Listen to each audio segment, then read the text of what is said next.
Grüß euch! Ich heiße euch herzlich willkommen zu einer weiteren Ausgabe, zu der aktuellsten Ausgabe von A Wiener geht auf Reisen. Und da sind wir auch schon bei der ersten Änderung.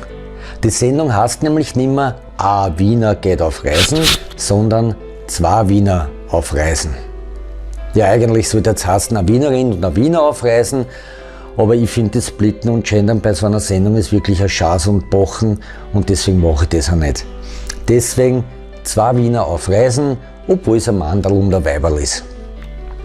Ja, und wie es dazu gekommen ist, zu dieser Namensänderung, das erzähle ich euch in der kommenden Episode, die da spielt in Venedig. Viel Spaß!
Alles dann, ich wollte allein nicht nach Venedig fahren.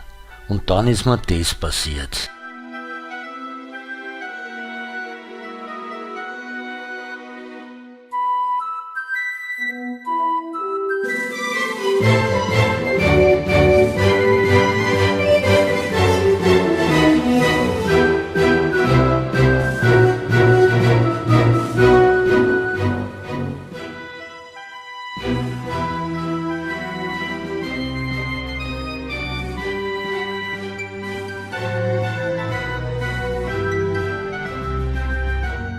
Es ist alles reserviert.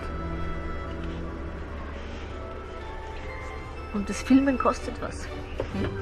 Die anderen Personen in meiner Abteilung waren ja von meiner Anwesenheit anfangs nicht so begeistert. Wie sich der Zug dann in Bewegung gesetzt hat, war die Stimmung sehr kühl. Ja, um nicht zu sagen eiskalt. Aber nach ein paar Stunden Fahrt hatten die drei meinem überwältigenden Charme nichts mehr entgegenzusetzen. Das Eis, das war gebrochen und die Matüte rechts von mir im Bild konnte und wollte mir nicht mehr widerstehen. Ja, genau so war das. Und seit diesem Zeitpunkt bin ich nur mehr mit diesem tollen Weibsbild in der Weltgeschichte herumgefahren.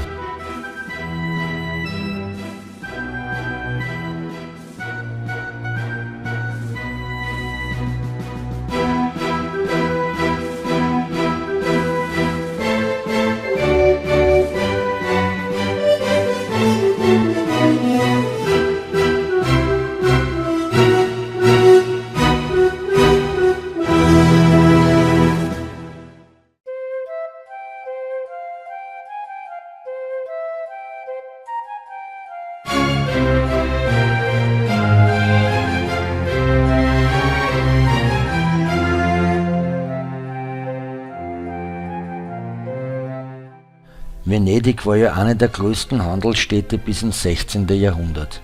Dass es jetzt nimmer sind, wundert mich nicht bei den Preisen, die es jetzt da haben. Wurscht. Bis ins 18. Jahrhundert war es eine der größten Städte Europas und die Hauptstadt der Republik Venedig. Und erst 1866 ist die Stadt Teil von Italien geworden. Und 1987 haben sie es auch geschafft auf die Listen vom UNESCO-Weltkulturerbe.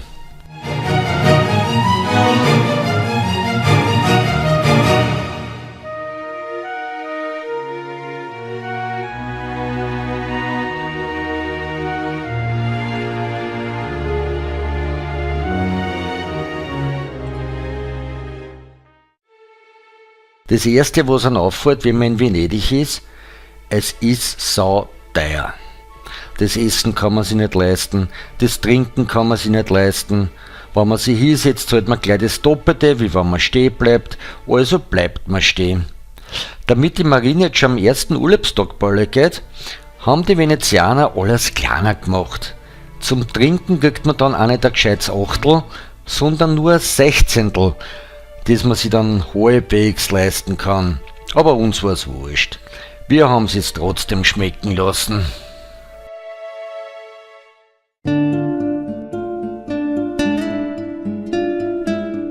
Das zweite, was einem auffällt, das ist das extreme Gefälle zwischen Arm und Reich. Da es in Venedig ja keine Autos gibt, sieht man das am besten bei den Schiffernackeln. Ja, während die Ärmsten der Armen schwimmen müssen, haben die ganz Armen nur ein Boot, mit dem man rudern muss. Die sind aber so arm, dass sie sich nur ein einziges Ruder leisten können. Das muss man sich einmal vorstellen. Ja, die reicheren Leute können sich dann schon Gefährte mit einem Motor kaufen. Aber die ganz Gestopften, die haben dann solche Privatjachten mit 1237 Schlafzimmer oder was weiß denn ich was alles. Und dann fahren sie damit herum, die Gefraster, und wollen damit die armen Hascherln beeindrucken.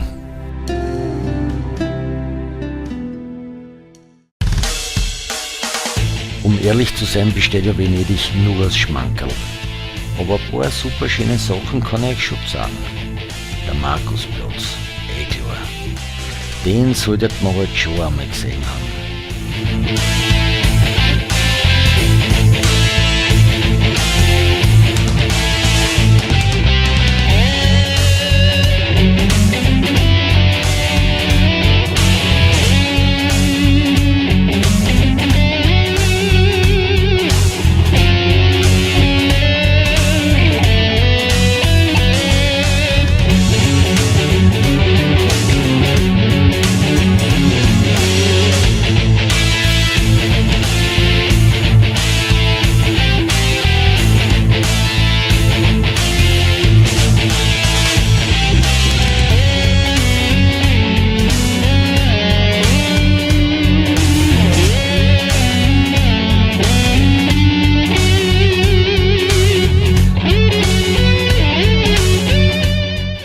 Blick vom Kirchturm in Torcello. Also der Aufstieg, wo du dann jeden Chick, den du da einmal ins Beistel reingezogen hast, verfluchst, wird aber durch das Panorama von oben wieder wettgemacht.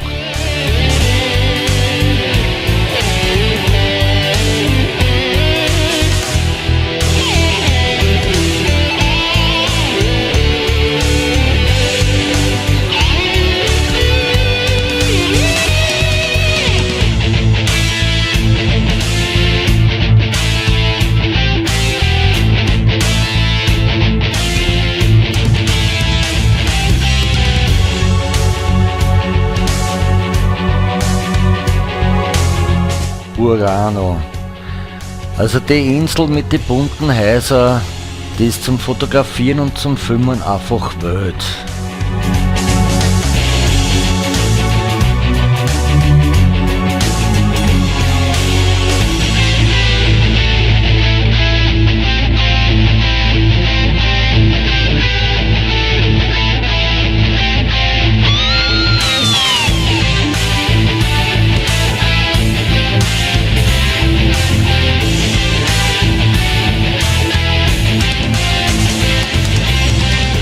Eine Insel, die so ähnlich heißt, ist Murano. Dort gibt es ein paar Glasbläser. Na, das ist nichts Schweinisches, aber schaut sich das selber an.